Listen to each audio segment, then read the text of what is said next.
علیہ السلام۔ بسم اللہ الرحمن الرحیم۔ اللہم عرفنی نفسک فإنکا ان لم تعرفنی نفسک لم عارف رسولک۔ اللہم عرفنی رسولک فإنکا ان لم تعرفنی رسولک لم عارف حجتک۔ اللہم عرفنی حجتک فإنکا ان لم تعرفنی حجتک ضللت عن دینی۔ الحمدللہ من اول الدنیا الى فنائها ومن الآخرة الى بقائها والحمدللہ علی کل نعمت واستغفر اللہ ربی من کل ذنب واتوب الیہ یا ارحم الراحمین۔ اللہم صلی علی محمد وآل محمد وعجل فرج آل محمد۔ ماشاءاللہ لا حول ولا قوة الا باللہ العلی العظیم۔ اعوذ باللہ من الشیطان اللعین الرجیم۔ بسم اللہ الرحمن الرحیم۔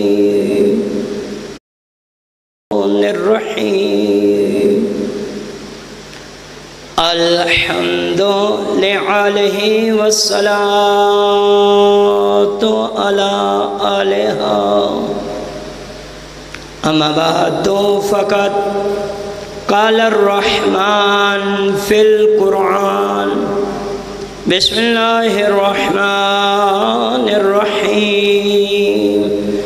فَبِأَيِّ آلَاءِ رَبِّكُمَا تُكَذِّبَانِ صلوات۔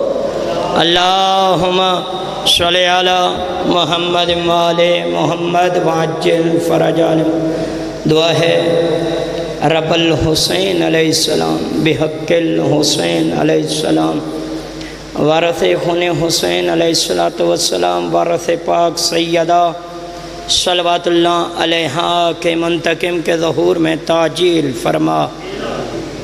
وارث قرآن کی قدم بوسی کا شرف عطا فرما۔ مالک اللہ ہم سب کے رزق ولایت اور رزق معرفت میں اضافہ فرما۔ ہم سب کو ولایت امیر المومنین علی ابن ابی طالب علیہ السلام پہ قائم و دائم فرما۔ مالک اللہ اس ذکر کا ثواب جملہ مرحومین کی ارواح کو اصال کرتے ہیں قبول و منظور فرما۔ مالک اللہ جتنے حاضر ہیں ان کے جملہ مرحومین کی ارواح کو اصال کرتے ہیں قبول و منظور فرما۔ مالک اللہ بالخصوص جن سادات و مومنین کا کوئی فاتحہ پڑھنے والا نہیں ان جملہ مرحومین کی ارواح کو اصال کرتے ہیں قبول و منظور فرما۔ بالخصوص بھائی اویس کے والدین مرحومین کی ارواح کو اصال کرتے ہیں قبول و منظور فرما، ان کے درجات بلند فرما۔ مالک اللہ ہمیں اپنے مرحومین کے لیے صدقہ جاریہ بننے کی توفیق عطا فرما۔ مالک اللہ ہمیں بیت اللہ کا حج 14 کی زیارت بالخصوص بی بی ملکہ شام شریکت الحسین صلوات اللہ علیہا کی دہلیز پہ سجدہ و سلامی کی توفیق عطا فرما۔ مالک اللہ اربعین جانے کے لیے جو زائرین مشکلات میں ہیں مالک اللہ ان زائرین کی مشکلات کو آسان فرما۔ مالک اللہ جتنے حاضر ہیں ان سب کو روزہ شبیر سے مس ہونے کی توفیق عطا فرما۔ مالک اللہ ہماری ملت کو آپس میں اتحاد و اتفاق عطا فرما۔ دشمنان پاکستان دشمنان اسلام کو نیست و نابود فرما۔ مالک اللہ ہمیں سیرت محمد و اہل بیت محمد پہ چلنے کی توفیق عطا فرما۔ موت کو یاد رکھنے، موت سے پہلے توبہ کرنے، موت کے بعد شفاعت محمد و اہل بیت محمد نصیب فرما۔ تمام دعاؤں کی قبولیت کے لیے بآواز بلند صلوات۔ اللہم محمد وآل محمد وعجل فرج آل محمد۔ توجہ ہے کہ بات شروع کی جائے، کوئی تو لانی گفتگو نہیں، گھر ہے، وطن ہے، علاقہ ہے، روز آپ کے چہروں کی زیارت ہوتی ہے، فقط اپنا نام فہرست امام علیہ السلام میں درج کروانے کی خاطر اپنی طرف سے، آپ تمام سادات و مومنین کی طرف سے اپنے وقت کی حجت، ولی العصر، مصطفیٰ کا مصطفیٰ بیٹا، علی کا علی بیٹا، جو نمائندہ توحید بن کے پردہ غیب میں تشریف فرما ہیں، اپنی طرف سے، آپ کی طرف سے، بالخصوص سادات و مومنین کی طرف سے اپنے وارث کے حضور ہاتھ جوڑ کے عرض کرتا ہوں کہ مالک نمائندہ توحید بن کے اپنے چہرے سے پردہ وحدت ہٹا کے کعبہ کی سرزمین پہ قدم رکھ کے اپنے بابا علی کی ذوالفقار لے کے ہر دشمن علی کی گردن پہ رکھ کے بتائیں، میرے دادا کی ولایت کل بھی واجب تھی، میرے دادا کی ولایت آج بھی واجب ہے۔ حیدری توجہ ہو گئی، بس اتنا ہی میں نے پڑھنا تھا۔ یہ گھر میں اتنی داد 1.25 لاکھ کے برابر ہوتی ہے۔ میں نے پڑھنا ہے قائم بادشاہ، کیونکہ جس بادشاہ کی ہم رعیت ہیں ہمیں کیسا ہونا چاہیے۔ آج کا پیغام اپنے نوجوان نسل، اپنے دوستوں، اپنے عزیزوں، اپنے بزرگوں کو یہ دینا چاہتا ہوں کہ یہ جو ہمارا سیاہ لباس ہے، یہ صرف سیاہ لباس نہیں، یہ ہماری شناخت ہے۔ آپ کی توجہ چاہتے ہوئے جو بزرگ تشریف، یہ ہمارا آئی ڈی کارڈ ہے۔ جہاں بھی ہم جاتے ہیں، جہاں دیکھنے والے بھائی جان دیکھ کے کہتے ہیں یہ جو سیاہ لباس میں آئے یہ علی کے شیعہ ہیں۔ ہماری ذات سے، ہماری حیثیت سے، ہمارے کام کاج سے لوگ ہمیں نہیں پہچانتے۔ قبلہ علوی صاحب، آپ تو جگہ جگہ جانتے ہیں، جہاں جاتے ہیں لوگ ہمارے لباس کو دیکھ کے کہتے ہیں، انگوٹھی کو دیکھتے ہیں کہتے ہیں کہ یہ علی والا ہے، کڑی کو دیکھتے ہیں یہ علی والا ہے، سیاہ لباس کو دیکھتے ہیں یہ علی والا ہے۔ معصوم سے پوچھا کہ مولا ہمیں کیسا ہونا چاہیے؟ بادشاہ فرماتے ہیں اگر کسی بستی میں 1000 گھر ہو اور کوئی باہر سے آنے والا پوچھے میں نے یہ امانت رکھوانی ہے تو 999 بندہ اس گھر کی طرف اشارہ کرے جس پہ باب الحوائج کا عالم ہو۔ اللہ اکبر، یہ معیار ہونا چاہیے۔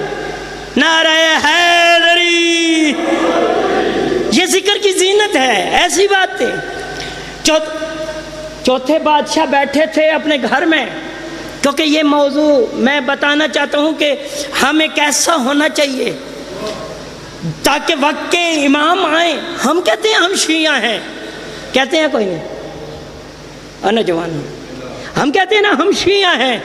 مولا فرماتے ہیں وہ شیعہ نہیں ہے جو کہے میں شیعہ ہوں، شیعہ وہ ہے جسے علی کہیں یہ میرا شیعہ ہے۔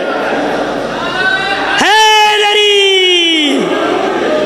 یہ معیار ہے۔ میری سیرت ایسی ہونی چاہیے، میرا اٹھنا ایسا ہونا چاہیے، میرا بیٹھنا ایسا ہونا چاہیے، میرا قول ایسا ہونا چاہیے، میرا بولنا ایسا ہونا چاہیے۔ دیکھیں اگر ہم منبر پہ آنے والے اپنے قول و فعل میں تضاد رکھتے ہوں تو ہم دوسروں کی کیا رہنمائی کریں گے؟ جن کا لیڈر ہی جھوٹا ہو انہوں نے خود کیا سچ بولنا ہے؟ سب سے پہلے امام دیکھا جائے گا۔ مولا فرماتے ہیں جب بروز معاشر اتنا رش ہوگا، کروڑوں کی دنیا ہوگی، اربوں کی دنیا ہوگی، خربوں کی دنیا ہوگی، ہر کوئی اپنا نامہ اعمال اٹھائے، گروہ در گروہ معاشر میں داخل ہوں گے، کھول کے چیک نہیں کریں گے، وہ دیکھیں گے جس کا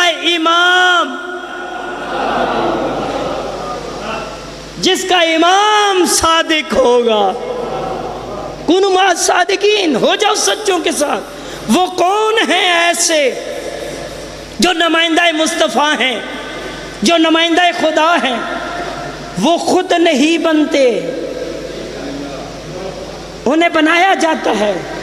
اور مولا امیر کائنات بادشاہ خود فرماتے ہیں مسجد کوفہ کے ممبر پہ، وہ شخص لعنتی ہے جو مجھے چوتھا خلیفہ نہ مانے۔ پریشان ہو گئے، وہ شخص لعنتی ہے جو مجھے چوتھا خلیفہ نہ مانے۔ انہوں نے کہا مولا کیسے چوتھا خلیفہ نہ مانے؟ ممبر ہے مکتبہ جعفر صادق کا، ادنا سا طالب علم ببانگ دول ملت مسلمہ کو پیغام دینے لگا۔ پوچھا گیا معصوم سے مولا کیسے چوتھا خلیفہ؟ فرمایا دنیا کی روح سے نہیں، قرآن کی روح سے۔ مولا قرآن کی روح سے؟ فرمایا قرآن پڑھو۔ اللہ فرما رہا ہے انی جائل فی الارض خلیفہ، آدم سے کہا پہلا خلیفہ میں تجھے زمین میں بنانے لگا ہوں، دوسرا خلیفہ جناب موسیٰ کا، جناب ہارون تجھے خلیفہ بناؤں گا، تیسرا جناب داؤد علیہ السلام۔ علی فرماتے ہیں چوتھا رسول کا خلیفہ میں علی ابن ابی طالب، یہ چوتھا خلیفہ۔ بات ہے امیر المومنین، یاد ہے چوتھے بادشاہ امام زین العابدین بادشاہ کے پاس ایک قافلہ آیا، اللہم صلی علی محمد وآل محمد وجہ۔ مولا آپ کو شیعہ ملنے کے لیے آئے ہیں یمن سے۔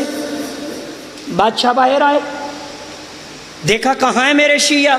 انہوں نے کہا یہ جو گروہ ہے یہ آپ کے شیعہ ہیں۔ بادشاہ مسکرائے، مسکرا کے فرماتے ہیں ایو ابراہیم تم میں ابراہیم کون ہے؟ ایو موسیٰ تم میں موسیٰ کون ہے؟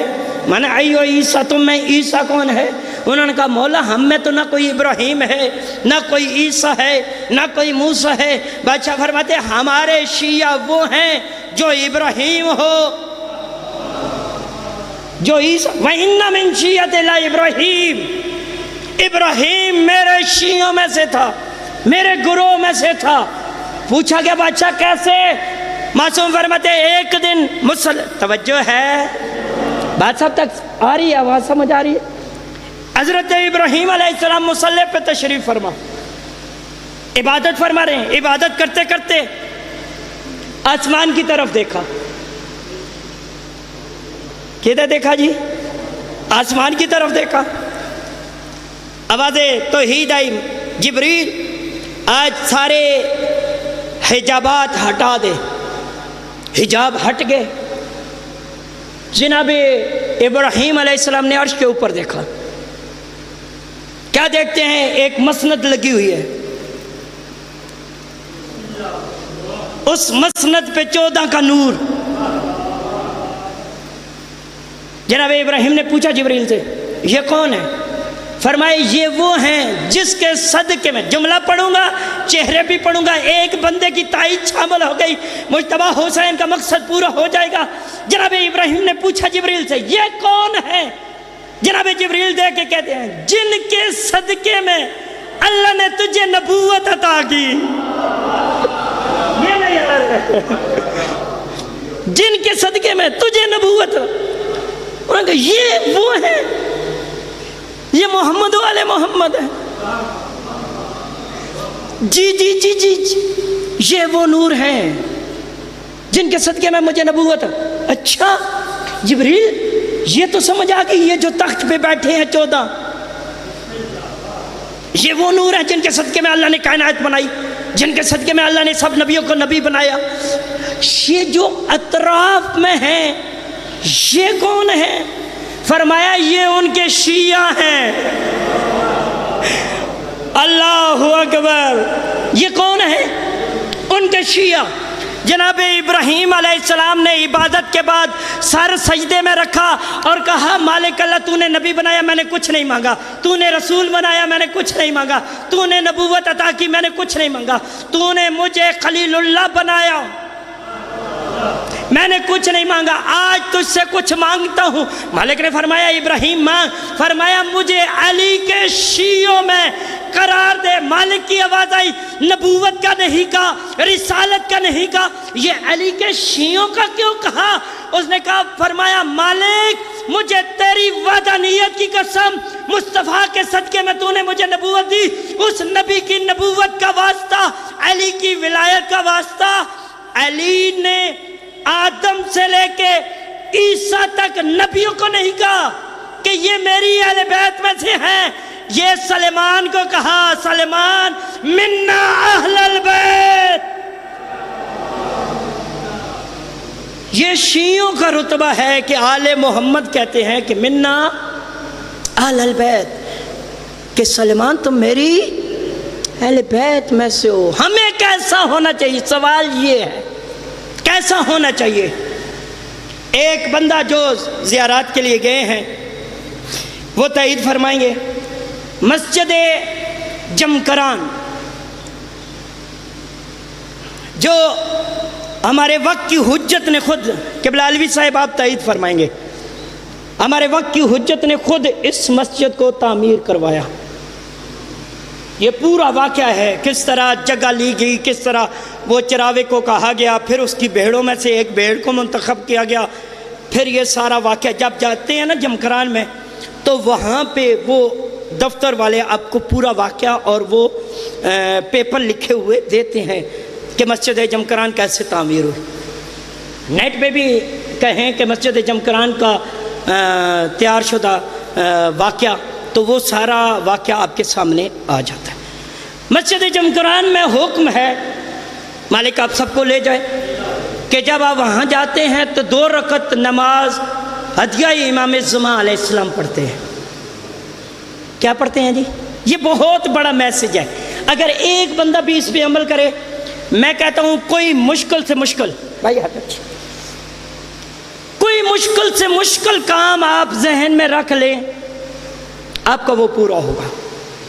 2 رکعت نماز ہے، اپنے وقت کی حجت ولی العصر امام زمانہ اجل اللہ تعالی فرجہ، صلوات پڑھ لیجئے محمد والی۔ اللہم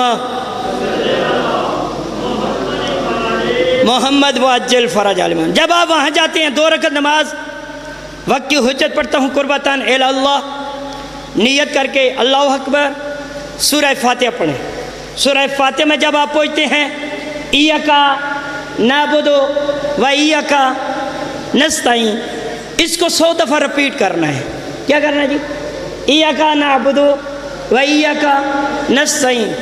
جب 100 دفعہ ہو جائے تسبیح ہاتھ میں رکھ لیں، پڑھتے رہے، اہدنا الصراط المستقیم ولا الضالین تک مکمل کریں۔ دوسری کوئی صورت بھی پڑھ سکتے ہیں، سورہ توحید پڑھ لیں، سورہ کوثر پڑھ لیں، سورہ قدر پڑھ لیں، کوئی صورت پڑھ لیں۔ اللہ اکبر، رکوع کریں، 7 دفعہ تسبیح پڑھیں، سبحان ربی العظیم و بحمدہ، 7 دفعہ پڑھ کے اللہم صلی علی محمد و آل محمد وعجل فرج عالمان، سیدھے کھڑے ہو جائیں، سامع اللہ لمن حمدہ، اللہ اکبر، 2 سجدے کریں، 7 دفعہ العالی و بحمدہ، اللہم صلی علی محمد و آل محمد وعجل فرج، پھر کھڑے ہو جائیں دوسری رکعت کے لیے، پھر اسی طرح رپیٹ کریں، ایاکا نعبد و ایاکا نستعین 100 دفعہ، پھر دعائے قنوت پڑھیں، دعائے قنوت کے بعد رکوع کریں، 7 دفعہ تسبیح سجدوں میں اور رکوع میں پڑھیں، تشہد پڑھیں، تشہد کے بعد سلام پڑھیں، نماز مکمل، نماز۔ اب آپ تسبیح پڑھیں پاک سیدہ صلوات اللہ علیہ کی، تسبیح پڑھ کے آپ کیا کریں؟ دعا مانگیں، سجدہ شکر میں 100 دفعہ درود شریف کی تلاوت فرمائیں۔ درود شریف پڑھ کے آپ اپنے وقت کے امام علیہ السلام سے توسل کریں۔ کیسا وہ لمحہ ہوگا جب بندہ ڈائریکٹ اپنے وقت کے امام سے رابطہ کرتا ہے۔ اللہ اکبر، ایک دفعہ دل میں پکاریں تو صحیح اپنے وقت کے امام کو۔ ہم جس بادشاہ کی رعیت ہیں، ہم کیا کر رہے ہیں؟ کل ہم اپنے وقت کے امام علیہ السلام کو کیا بتائیں گے؟ جب آپ نماز پڑھ لیں گے یقیناً امام علیہ السلام کسی نہ کسی ذریعے سے آپ کو سیدھا راستہ دکھائیں گے کہ یہ ایسے ہے۔ آپ یہ عمل ضرور کریں، ضرور کریں، روزانہ کریں، لگاتار 7 دن کر کے اس عمل کو کسی بھی مشکل کام کے لیے آپ اس کا حل نکالیں۔ ویسے حکم ہے کہ 40 شب بدھ کو، کب جی؟ شب بدھ، وہاں پہ شب بدھ یعنی بدھ کا دن گزر گیا تو آج کی رات آپ نے کیا کرنا ہے؟ عمل کرنا ہے۔ بادشاہ سے ملاقات ہوتی ہے، کتابیں بھری پڑی ہیں، ملاقات امام زمان علیہ السلام پہ کئی جلدوں میں کتابیں آ چکی ہیں جن لوگوں نے اپنے وقت کے امام علیہ السلام سے ملاقات کی، لیکن پتہ اس وقت چلتا ہے جب امام چلے جاتے ہیں کہ یہ کوئی نورانی شخصیت تھی۔ وہ ایک بندے نے کہا 40 دن میں نے عمل کیا کہ اپنے وقت کے امام سے ایک مشکل ہے وہ پیش کروں۔ 40 دن گزر گئے، عمل ہو گیا، رات بستر پہ سویا، کہتا ہے پتہ نہیں میرے وقت کے امام مجھ سے ملاقات کریں گے یا نہیں۔ توجہ ہے جی، میرے وقت کے امام مجھ سے ملاقات کریں گے یا نہیں۔ کہتا ہے اسی اثنا میں میری آنکھ لگ گئی، میں نے دیکھا کوئی نورانی شخصیت ہے۔ انہوں نے کہا ہے بندے خدا، کل فلاں سنار کی دکان پہ آ جانا، میں وقت کا امام تیرا انتظار کروں گا۔ اللہ اکبر، کیا کروں گا جی؟ میں تیرا وقت کا امام کیا کروں گا جی؟ انتظار کروں۔ یہ کہتا ہے میں نے صبح کا انتظار کیا، صبح نماز فجر پڑھی، میں بازار کی طرف چل دیا۔ میں وہاں جا کے دکانیں کھلنے سے پہلے، بازار کھلنے سے پہلے، کہتا ہے میں وہاں پہنچ گیا، دکانیں کھلی،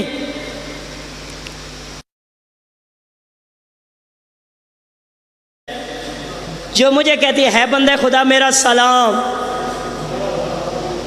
معیار سمجھیے۔ اس نے کہا جی بادشاہ میرا بھی سلام۔ مولا فرماتے ہیں خاموش ہو جا، جیسے میں کہوں ویسے کرنا ہے۔ اس نے کہا اچھی بادشاہ جیسے حکم۔ وہ سنیار آیا، اس نے اپنی دکان کھولی، صفائی کی، اپنی دکان میں بیٹھ گیا۔ تھوڑی دیر کے بعد ایک ضعیفہ اس بازار میں آئی۔ کون جی؟ تھوڑا سا بولیں گے، عبادت یہی ہے، پیغام یہی ہوتا ہے۔ مقصد نہیں ہے شور مچانے کا، مقصد پیغام پہنچانا ہے، آپ تک بات پہنچ جائے، مقصد پورا۔ وہ ضعیفہ آئی، اس نے اپنے کانوں کی بالیاں اٹھائی ہوئی تھی۔ وہ سنیار سے کہتی ہے کہ یہ میں نے 3 درموں میں بیچنی ہے۔ دیکھیں ہمیں کیسا ہونا چاہیے، موضوع یاد رہے، ہمیں کیسا ہونا چاہیے۔ جب ہم ویسے ہو جائیں گے جیسے امام چاہتے ہیں، پھر امام کو تلاش کرنے کی ضرورت نہیں، کیونکہ ساری کائنات جس کے چہرے کی عاشق ہو اسے علی ابن ابی طالب کہتے ہیں۔ علی بادشاہ جس کے چہرے کا عاشق ہو اسے میثم تمار کہتے ہیں۔ علی فرماتے ہیں جا میثم گھر کھانا کھا، میں تیری کھجوریں فروخت کر۔ یہ معیار ہے۔ وہ ضعیفہ بالیاں اٹھا کے کیا کہتی ہے؟ قبلہ علوی صاحب کہ یہ میں نے کتنے میں بیچنی ہے؟ 3 درہموں میں۔ اس نے بالیاں بھی دیکھی، ضعیفہ کو بھی دیکھا۔ ضعیفہ کو دیکھ کے کہتا ہے کہ یہ میں 7 درہموں میں خریدوں گا۔ کتنے میں جی؟ 7۔ ضعیفہ کہتی ہے مجھے ضعیفہ سمجھ کے تو مذاق کر رہا ہے، پورا بازار میں پھر کے آ گئی ہوں، کوئی 2 درہم دے رہا ہے، کوئی 1 درہم دے رہا ہے، میری ضرورت 3 درہم ہے کہ 2 میں قرضہ اتاروں گی، 1 درہم سے میں اپنا گھر بار کا نظام۔ اس نے کہا ضعیفہ اماں میں آپ سے مذاق نہیں کر رہا، میں مذاق نہیں کر، آپ کا یہ جو سامان ہے نا، یہ بالیاں یہ 7 درہم کی ہیں۔ اس نے کہا بیٹا اچھا اگر 7 درہموں کی ہیں تو پھر تو لے لے۔ اس نے وہ بالیاں لیں، رکھ لی، 7 درہم ضعیفہ کو دیے۔ امام مسکرائے، اس بندے کی طرف دیکھ کے کہتے اگر تو اس سنیار کی طرح ہو جا پھر تجھے تلاش کرنے کی ضرورت نہیں، پھر میں امام تیری زیارت کے لیے، پھر تجھے ضرورت نہیں کہ در بدر جا کے چلے کاٹ، در بدر جا کے۔ بادشاہ فرماتے ہیں پھر میں خود تیری زیارت کے لیے ہوں۔ یہ معیار ہے کہ کسی کے ساتھ دھوکہ نہ کرو۔ آج سارا معاملہ کیوں خراب ہو رہا ہے؟ ہم چیز دکھاتے اور ہیں، قیمت اور کی وصول کرتے ہیں۔ جہاں جس یہ ابھی آپ مشی کے لیے جائیں، یاسر بھائی زوار جی آپ گئے ہیں ہمارے ساتھ، جو زائرین اربعین پہ گئے ہیں وہاں جا کے دیکھیں کیا معیار ہے ظاہر کا، کیا معیار ہے حسین کے ماتمی کا۔ آقا جی لوگ منتیں کر کے ظاہر کی خدمت کرتے ہیں، یہاں تک ہم نے دیکھا ہے، جو گئے ہیں وہ گواہی دیں گے، لوگ اپنی بیٹیوں کو جو جہیز دیتے ہیں پہلے وہ مولا کے ظاہر استعمال کرتے ہیں، پھر اپنی بیٹیوں کو جہیز دیتے ہیں۔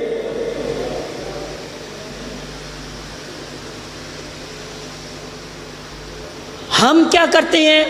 یہ آپ حج پہ چلے جائیں، یہ بتا رہا ہوں تاکہ ہمیں تھوڑا سا پتہ ہونا چاہیے۔ حج پہ ابھی 10 سے 12 لاکھ روپے کا ایک حج ہے ایک بندے کا، وہاں پہ پانی بھی پیسوں کا لینا پڑتا ہے، اور وہاں جو ہیں شیخین جتنے بھی وہ کیا کہتے ہیں، جو ٹیکسی 10 درہم کی ہوتی ہے نا، وہ جب آپ حج پہ جاتے ہیں وہی 25 سے 30 درہموں میں چلی جاتی ہے اس کا کرایہ۔ تو میں نے یہ دیکھا ہے کربلا جا کے، یہ اس لیے بات کر رہا ہوں تاکہ ہمیں پتہ ہونا چاہیے آج مولا ان سے کیوں راضی ہے، آج ان پہ کیوں نظر کرم ہے۔ وہ جو ہوٹل ان کے کئی ہزار دینار کے ہوتے ہیں، 40 پہ وہ فری کر دیتے ہیں، 40 پہ سبیل، حالانکہ عراق میں پانی سب سے کم ہے، سعودیہ اور عراق میں پانی سب سے کم ہے، اور وہاں پہ اگر آپ دیکھیں 40 میں جو پانی کی سبیلیں ہوتی ہیں، ہم نے وہاں جا کے دیکھا ہے، ایک قدم آپ نہیں اٹھاتے آگے سبیل لگی ہوئی۔ جب ہم 2019 میں گئے 40 پہلی دفعہ کرنے کے لیے، میں نے ایک عربی سے پوچھا تھا، میں نے کہا یار یہ جب بین الحرمین کی طرف آپ آتے ہیں، ویسے تو جب آپ نجف سے کربلا آتے ہیں مین روڈ کے اوپر جگہ جگہ پہ موقف بھی لگے ہوتے ہیں، جگہ جگہ پہ سبیلیں بھی، جب بین الحرمین کے درمیان آپ سفر کرتے ہیں آقا جی تو کولر کے ساتھ کولر لگا ہوتا ہے پانی والا۔ میں نے ایک عربی سے پوچھا تھا، میں نے کہا بھائی یہ کولر کے ساتھ کولر کیوں لگا ہوا ہے، تھوڑا سا فاصلہ ہونا چاہیے ان میں، 10 میٹر کا 5 میٹر کا کولر کے ساتھ۔ انہوں نے کہا مولا حسین اتنا بھی اپنے ظاہر کو پیاسا نہیں برداشت کر سکتے،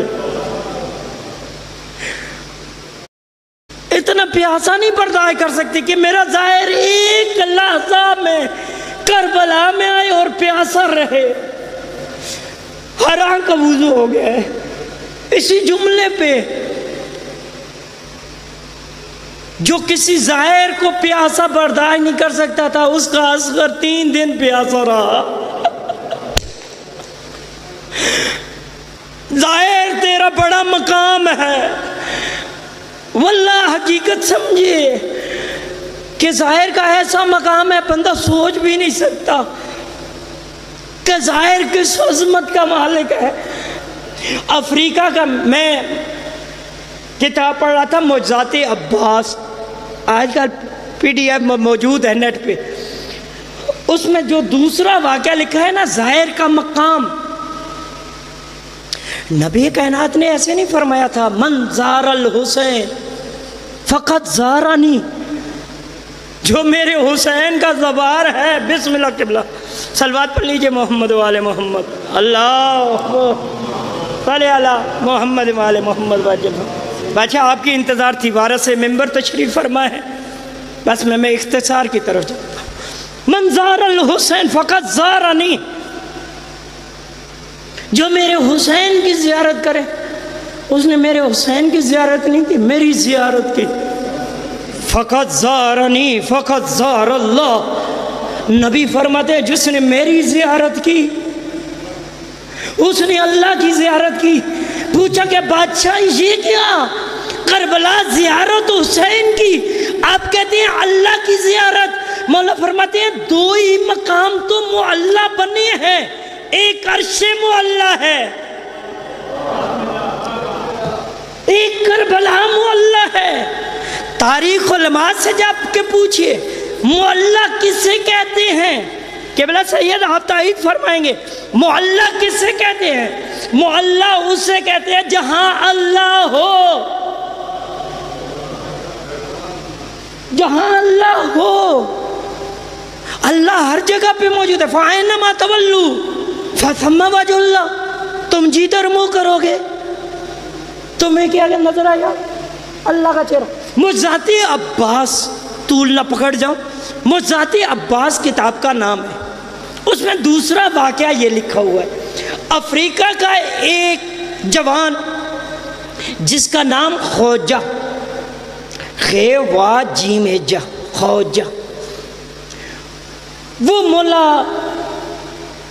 حسین بادشاہ کی زیارت کرنے کے لیے کربلا میں آیا۔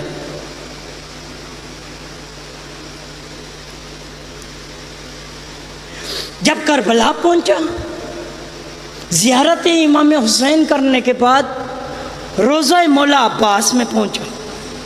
قبلہ جب مولا عباس علیہ السلام کے حرم میں پہنچا تو اس کا بٹوا گم ہو گیا، پرس گم ہو گیا۔ کیا گم؟ پرس گم۔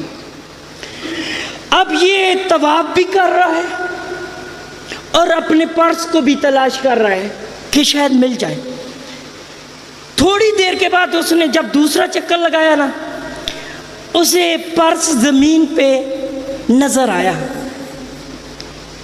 جھکا پرس کو اٹھانے کے لیے۔ جیسے ہی اس نے پرس کے اوپر ہاتھ رکھا، ایک عربی نے اس کے ہاتھ کو پکڑ لیا، کہتا ہے تو چور ہے، تو حرم میں چوری کرنے کے لیے آتا ہے، تو میرے پرس کو اٹھانے لگا تھا۔ اس نے کہا میں تیرے پرس کو نہیں اٹھا رہا تھا، یہ میرا پرس ہے۔ عربی نے کہا میرا پرس ہے، افریقن نے کہا میرا پرس ہے۔ وہاں پہ خدام جمع ہو گئے، زائرین جمع ہو گئے۔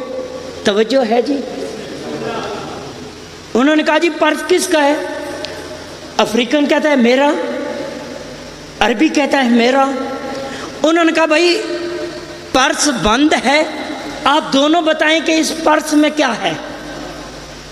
جو عربی تھا اس نے کہا اس میں میری ایک فوٹو ہے، ایک تصویر ہے اور کچھ دینار ہیں۔ انہوں نے افریقن سے پوچھا تو بتاؤ، اس نے کہا اس میں کچھ میرے بھی درہم و دینار ہیں، میری فلاں فلاں چیز اس میں موجود ہے۔ خدام نے جب اس پرس کو کھولا تو اب اس میں اس عربی کا ایک فوٹو بھی تھا، کچھ دینار بھی تھے۔ جب انہوں نے دیکھا نا، لوگوں نے اس افریقن کو پکڑ لیا، حرم میں مارنا شروع کر دیا۔ اتنا مارا وہ لہو لہان ہو گیا، اور اس نے آگے سے کوئی جواب ان بندوں کو نہیں دی۔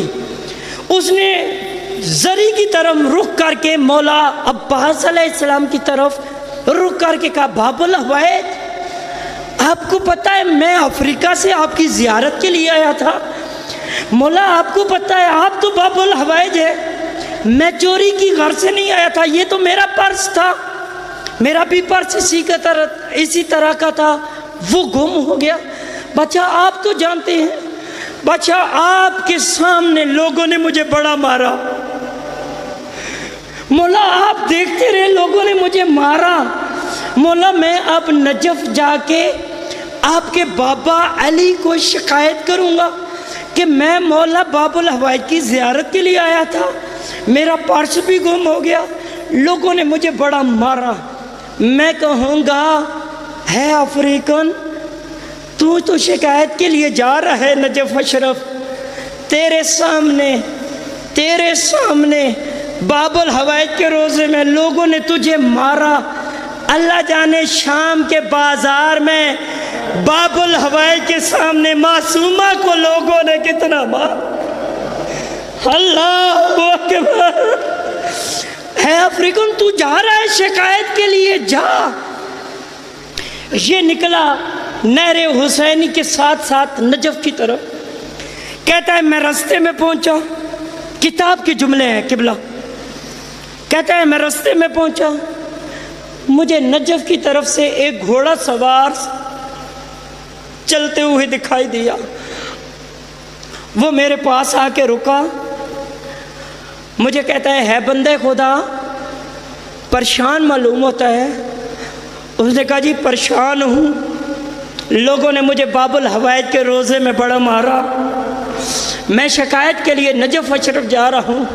گھوڑے سوار دے کے کہتے ہیں 40 میل کا سفر تو کس طرح طے کرے گا، تو زخمی بھی ہے، تو لہان بھی ہے، اس طرح کا واقعہ کیا ہوا؟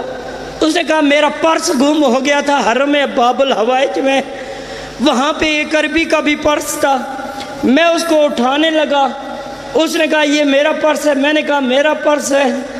آخر میں جب دیکھا گیا تو وہ پرس اس عربی کا تھا، لوگوں نے مجھے بڑا مارا، کون اس سطر پہ ہائے کرے گا، کتنا ماتم کرے گا۔ اس وقت گھوڑے سوار کی آواز آئی پریشان نہ ہو، میری جیب سے اپنا پرس نکال لے، میری جیب سے اپنا پرس نکال لے۔ اس نے کہا آگے زمین سے اٹھانے لگا تھا، لوگوں نے اتنا مارا، اگر گھوڑے سوار میں تیری جیب سے پرس نکالوں گا پھر لوگ مجھے کتنا ماریں گے، اگر تو دینا چاہتا ہے پرس اپنے ہاتھ سے نکال کے دے۔ جو گھوڑے سوار نے بات کی، ماتم کے لیے یہی جملہ کافی ہے۔ گھوڑے سوار نے بات کر کے کہا اگر میرے ہاتھ ہوتے او میں اپنے ہاتھوں سے پرس نکال کے تجھے دیتا، او اگر میرے ہاتھ ہوتے، یہ بتا علی کی بیٹیاں شام کے بازار، اللہ اکبر، یا حسین۔ ماتمی عزاداروں، بڑا مشکل سفر تھا کربلا سے شام کا، بس ایک سطر۔ جب قافلہ جانے لگا نا، آپ کو پتہ ہے آل محمد کی مستورات کے ہاتھ پس گردن بندھے ہوئے تھے، ہر ماں کے ساتھ ایک بیٹا موجود تھا۔ جب ماں کے ہاتھ بندھے ہوں تو بچوں نے کیسے پکڑا ہوگا ماں کو؟ ماتمی عزاداروں، بچوں نے اپنے ماں کے کندھوں سے پکڑا ہوا تھا۔ ظالم کیا کرتے؟ تازیانہ گھوڑے کو مارتے، اونٹ کو مارتے، اونٹ دوڑتے۔ بچے کہتے تھے اماں ہمارے ہاتھ چھوٹ رہے ہیں، ماں دے کے کہتی ہے بیٹا اللہ کے حوالے میں پابند سلاسل۔ ماتمی عزاداروں، قافلہ جب جا رہا تھا کوفہ کے رستے پہ، ایک عرب کا رہنے والا مزدور اپنے کھیتوں کو پانی لگا رہا تھا۔ کہتا ہے جب میں نے قافلے کو دیکھا نا کہ کسی اونٹ سے کوئی بچہ گرتا، پچھلے اونٹ کا قدم اس بچے کے جسم پہ آتا، ماں دے کے کہتی ہے انا للہ و انا الیہ راجعون۔ ماتمی عزاداروں، یہ مسافر کہتا میں دوڑ کے جاتا، میں بچے کے لاشے کو اٹھاتا، قبر مجھے تیار ملتی۔ جب آپ کوفہ کربلا کے رستے پہ جائیں گے آپ دیکھیں گے جگہ جگہ پہ آل رسول کے بچوں کی قبریں موجود ہیں۔ یہ کہتا ہے قبر تیار ملتی، میں بچے کو دفناتا، قبر بند کرتا، کوئی سیاہ برقعے والی بی بی ٹیلے سے کہتی ہے اللہ تیرا بھلا کرے، تیرا شکریہ، تو نے میرے بیٹے کو دفن کیا۔ یہ کہتے 4 یا 5 بچوں کو میں نے دفن کیا، کیا دیکھتا ہوں ایک اور بچہ اونٹ سے گرتا ہے، پچھلے اونٹ کا قدم اس بچے پہ آتا ہے۔ یہ کہتا ہے میں دوڑ کے اس لاشے کی طرف جاتا ہوں، کسی بی بی کے رونے کی آواز آتی ہے عرب کا بدو اس لاش کے قریب نہ آنا۔ جو سید بیٹھی ہے مجھے معاف کر دینا، آپ کے کنیز کا بیٹا ہوں، جملہ بڑا سخت ہے، اتنی ہائے کر دینا ملکہ شام آپ سے راضی ہو۔ بی بی رو کے کہتی ہے اس لاشے کو ہاتھ نہ لگانا۔ کہتا ہے بی بی پہلے بھی بچے گرتے تھے، میں دفن کرتا تھا، آپ میرا شکریہ ادا کرتے۔ ماتمی عزاداروں رو کے کہتا ہے بی بی اس لاشے سے مجھے کیوں منع کیا؟ بی بی رو کے کہتی ہے پہلے گرنے والے او میرے بیٹے تھے، او یہ سیدوں کی غیرت، او یہ میری بیٹی، اعظم اللہ اجورک، او یہ میری بیٹی، تو پشت کر، او میں رسول کی زخمی بیٹی، او اپنی بیٹی کی قبر تیار کرتی ہوں، او میں تیری جنت کی ضامن۔ الا لعنت اللہ علی القوم الظالمین وسیعلم الذین ظلموا ای منقلب ینقلبون۔ بآواز بلند صلوات اللہ صلی علی محمد وآل محمد وعجل فرج آل محمد۔ جو مومنین باعث تشریف فرمائے ان سے گزارش ہے صف اعضاء پہ تشریف لے آئے۔ اب ہمارے درمیان ایک علمی شخصیت علامہ سید توصیف کاظمی صاحب جو اپنے مخصوص انداز میں ذکر محمد و اہل بیت محمد بیان فرمائیں گے، ان کی آمد پہ بآواز بلند صلوات۔